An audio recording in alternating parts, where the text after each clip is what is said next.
Une fois, il y avait un bûcheron avec 2 enfants et leur belle-mère. Le nom du garçon était Ansel, et le nom de la fille était Gretel. Ils vivaient si mal que parfois, il n'y avait même plus rien à manger. Et puis un soir, il se coucha dans son lit, se demandant comment nourrir davantage les enfants. Sa femme lui a conseillé d'avoir des enfants dans la forêt, d'allumer un feu, de donner un morceau de pain à chacun et de les laisser là, tous les 4 ne meurent pas de faim. Mais le bûcheron n'était pas d'accord. Et jusque-là, sa femme l'a persuadé qu'il était finalement d'accord. Et les enfants, à cause de la faim, ne pouvaient pas dormir non plus et ont entendu tout ce que leur belle-mère disait à leur père. Et quand les parents se sont endormis, Ansel s'est secrètement précipité hors de la maison. La lune brillait et les pierres blanches brillaient comme des pièces de monnaie. Ansel en a empoché autant qu'il pouvait. Puis il est rentré chez lui et les enfants sont allés se coucher. Le matin, la belle-mère est venue vers les enfants, leur a donné à chacun un morceau de pain, et ils sont tous allés ensemble dans la forêt. Sur le chemin, Ansel a jeté des pierres blanches une à une. Quand ils sont arrivés à la clairière, mon père a commencé à allumer un feu. Il a ordonné aux enfants de s'asseoir près du feu et de s'assurer qu'ils ne s'éteignent pas, pendant qu'eux et leur belle-mère iraient chercher plus de bois de chauffage. Ils s'assirent, fatigués, et s'endormirent. Quand les enfants se sont réveillés, c'était une nuit noire tout autour. Et quand un mois complet s'était levé dans le ciel, Ansel prit sa sœur par la main et partit, cherchant le chemin à travers les cailloux, qui brillaient comme des pièces de monnaie neuve, et leur montra le chemin. Ils ont marché toute la nuit. À l'aube, ils sont venus chez leur père. Un certain temps passa. Et les enfants ont de nouveau entendu comment la belle-mère a commencé une nuit à supplier leur père de se débarrasser des enfants. Il a refusé, mais sa femme ne voulait pas l'écouter, elle l'a maudit et lui a exprimé toutes sortes de reproches. Lorsque les parents se sont endormis, Ansel, comme la dernière fois, a voulu ramasser des pierres, mais sa belle-mère a verrouillé la porte et le garçon n'a pas pu quitter la maison. Tôt le matin, les enfants ont reçu un morceau de pain chacun, encore moins que la fois précédente. Sur le chemin de la forêt, Ansel déchiqueta son morceau dans sa poche et jeta les miettes par terre. La belle-mère les a emmenés encore plus loin dans la forêt. Encore une fois, un grand feu a été allumé, et le père a ordonné aux enfants de regarder le feu pendant qu'eux et leur belle-mère coupaient encore du bois. À l'heure du déjeuner, Gretel partagea son morceau de pain avec Ansel. Et ils se sont endormis. Nous nous sommes réveillés lorsque la nuit noire est tombée. Et puis un mois est arrivé, et ils se sont réunis sur leur chemin, mais ils n'ont pas pu trouver une seule miette, parce que des milliers d'oiseaux flottants dans la forêt avaient depuis longtemps mangé ces miettes. Les enfants ont donc marché très longtemps, mais ils ne pouvaient pas sortir de la forêt. Soudain, la route les a conduits à la cabane. En s'approchant, les enfants ont vu que la maison était entièrement faite de pain et de biscuits, et que les fenêtres étaient en sucre pur. Ansel tendit la main et cassa un morceau du toit, tandis que Gretel s'approcha de la fenêtre et commença à ronger ses fenêtres. Et puis la porte de la hutte s'est ouverte en grand, et la vieille femme est sortie, appuyée sur une béquille. Ansel et Gretel avaient tellement peur qu'ils ont même laissé tomber leurs friandises de leurs mains. Et la vieille femme a été gentille et les a invités à sa hutte. Il y avait déjà de la nourriture abondante sur la table, du lait, des biscuits, des pommes et des noix. Après le dîner, la vieille femme fit 2 lits propres pour les enfants, et Ansel et sa sœur pensèrent qu'il était au paradis. Mais la vieille femme prétendait seulement être affectueuse, mais en fait c'était une méchante sorcière, qui construisit sa cabane à pain dans ce but afin d'attirer les enfants. Tôt le matin, pendant que les enfants dormaient, elle prit Ansel et le mit dans une petite cage. Et elle a ordonné à sa sœur de faire tout ce que la méchante sorcière exigeait d'elle. La vieille femme décida d'engraisser le garçon pour le manger plus tard. Gretel a donc commencé à cuisiner les plats les plus délicieux pour Ansel, et elle-même n'a eu que des restes. Un certain temps passa, et le garçon ne grossit pas. Puis la vieille femme ne voulut plus attendre et décida de cuisiner et de manger Ansel. Elle a ordonné à Gretel d'allumer le poêle et d'appliquer de l'eau. Lorsque le poêle s'est réchauffé, la vieille femme lui a ordonné de monter dans le poêle et de voir s'il faisait assez chaud. Elle a donc voulu pousser la fille dans le feu et la faire cuire. Mais Gretel savait ce qu'elle pensait. Elle a dit qu'elle ne savait pas comment y entrer et a demandé à la sorcière de se montrer. La vieille femme s'est fâchée et est montée dans le four. Puis Gretel la poussa et fit claquer le volet derrière la sorcière. Waouh! Comme la vieille femme hurlait alors.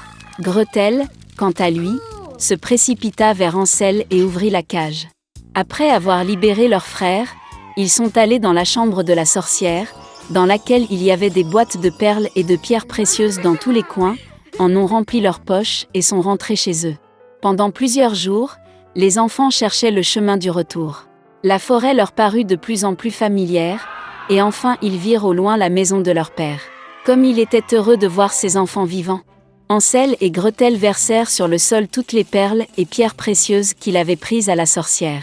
Il n'y avait pas besoin de penser à la nourriture. Et ils ont commencé à vivre et à se réjouir. Et le père a chassé la méchante belle-mère de la maison. Il était une fois un meunier avec sa belle-fille. Il voulait vraiment devenir riche, alors il n'a fait que mentir aux autres. Les gens n'aimaient pas cela et se plaignaient du meunier auprès du jeune roi. Le roi a décidé de donner une leçon au meunier et l'a appelé au château. Se présentant au roi, le meunier a parlé de sa belle-fille. Il a menti qu'elle savait transformer la paille en fils d'or. Le roi a demandé à la fille du meunier de venir au château le lendemain et de montrer à tout le monde ses capacités. Lorsque le père en a parlé à sa fille, elle était furieuse qu'il ait de nouveau menti. Le lendemain, ils sont allés au château. Le roi conduisit la jeune fille dans une pièce dans laquelle un rouet et un panier de paille étaient préparés. Le roi a ordonné qu'à l'aube toute la paille se transforme en or, et si elle échoue, son père sera puni pour tromperie. La fille regarda la paille et pleura amèrement. Soudain, la pièce s'illumina de lumière, et un petit homme apparut au milieu. Le nain a demandé pourquoi elle pleurait. La fille lui a tout dit. Le petit homme a offert son aide, mais en retour, il a demandé un collier qui pendait autour du cou de la fille. Elle a accepté. Et le nain s'est mis au travail. Dès qu'il a transformé toute la paille en or, le petit homme a disparu aussi soudainement qu'il est apparu. Le matin est venu. Le roi entra dans la pièce et fut étonné de ce qu'il vit. La fille était heureuse. Mais au lieu de la laisser partir, le roi a apporté plus de paille. Il a ordonné de le transformer en or le matin. La fille a recommencé à pleurer. Mais alors le nain est apparu à nouveau devant elle. Cette fois, il a demandé en échange une bague précieuse que sa mère avait donnée à la fille. Le nain a pris la bague et a commencé à tourner de la paille. Au matin, les paniers étaient pleins d'or. Lorsque le roi entra dans la pièce, il fut très content. Mais au lieu de lâcher la fille, cette fois, il remplit toute la pièce de paille. Le roi a ordonné à toute la paille de se transformer en or à l'aube. En retour, il a promis de pardonner à son père et de la faire reine. Dès que le roi quitta la pièce, le nain réapparut. Mais cette fois, la fille ne pouvait rien lui donner. Et puis le petit homme a dit qu'il transformerait la paille en or, si en retour la future reine donnait son enfant, qui allait naître. La fille n'a vu aucune autre issue et a donc accepté son offre. Quand le matin est venu, le roi a vu de l'or et était très heureux. Cette fois, il a tenu sa promesse. Il a libéré le père de la fille et en a fait sa femme. Alors la fille du meunier est devenue reine. Après un certain temps, son enfant est né. Et un jour, alors que la fille le couchait, un petit homme est apparu. Il prévint qu'il emmènerait l'enfant dans 3 jours si la reine ne découvrait pas le nom du nain. Dès que le petit homme a disparu, la fille a demandé aux serviteurs de faire une liste de tous les noms du royaume. Le matin, les serviteurs ont apporté la liste. Quand le nain est apparu, il a demandé à la reine quel était son nom.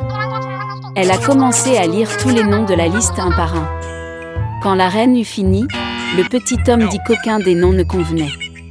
Et il a disparu. La fille a demandé aux serviteurs de faire une liste de tous les noms dans les royaumes voisins. Au matin, les domestiques avaient écrit sur un morceau de papier tous les noms qu'il avait trouvés. Quand le nain est apparu, il a demandé à la reine quel était son nom. Elle a commencé à lire tous les noms de la liste un par un. Mais il n'y avait pas de bon parmi eux. Et le petit homme a disparu. La reine a demandé aux serviteurs de visiter tous les pays connus et de recueillir autant de noms que possible. À l'aube, un domestique a dit à la reine qu'il avait vu une situation inhabituelle la nuit précédente. En marchant dans les bois, il est tombé sur une petite maison. Dans la cour près du feu, un nain a chanté une chanson que demain l'enfant de la reine serait enfin à lui. Et en même temps, il criait joyeusement son nom. Son nom était Rumplestiltskin. Le matin venu, le nain réapparut. Il a demandé à la reine quel était son nom. La fille fit semblant de ne pas connaître son nom et commença à lire les noms de la liste.